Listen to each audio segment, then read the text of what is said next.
సుజ్జి ఉప్మా రవ్వతో పాయసం చేస్తున్నాను. సుజ్జి ఉప్మా రవ్వ 1 గ్లాసు, నట్స్ కొంచెం ఒక 10-15, నెయ్యి, చక్కెర, ఏలకల పొడి. ఫస్ట్ పాయసం చేసేదానికి మనం ఒక బాణలు పెట్టుకొని దాంట్లో జీడిపప్పు వేసుకొని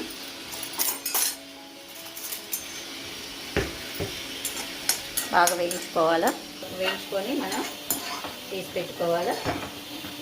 మనం ఉప్మా రవ్వని, సుజ్జి ఉప్మా రవ్వని వేయించుకోవాలి.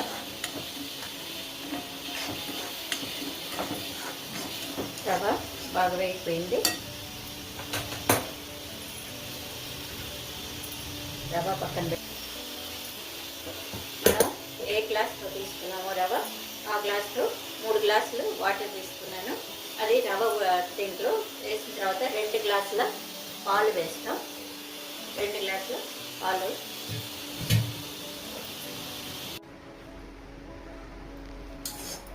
మనం నెయ్యిలో వేయించుకున్న రవ్వ అండి. అది బాగా ఉడికిన తర్వాత 1 గ్లాసు మనం రవ్వ వేసిన దానికి 1 గ్లాసు బెల్లం వేస్తామండి. బెల్లంతో చేస్తాను.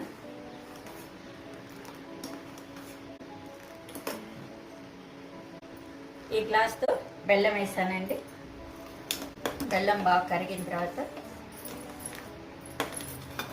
దీంట్లోనే ఉడికేటప్పుడే టేస్ట్కి 1 స్పూను నెయ్యి వేసుకోవాలి అండి. ఉడికేటప్పుడే మనం కొంచెం పాలు కలుపుతూ పాలు పోయాలండి.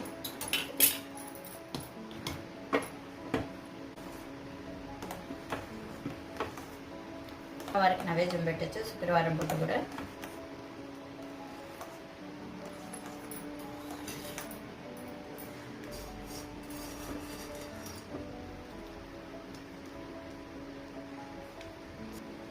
పాయసం రెడీ. ఇంకా 2 గ్లాసులు కూడా పాలు పోసుకోవచ్చు. దీంట్లో ఏలకల పొడి,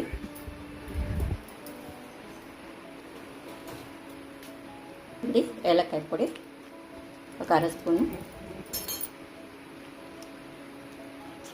మీరు ట్రై చేసి చూడండి, ఎలా ఉందో చెప్పండి కామెంట్స్లో.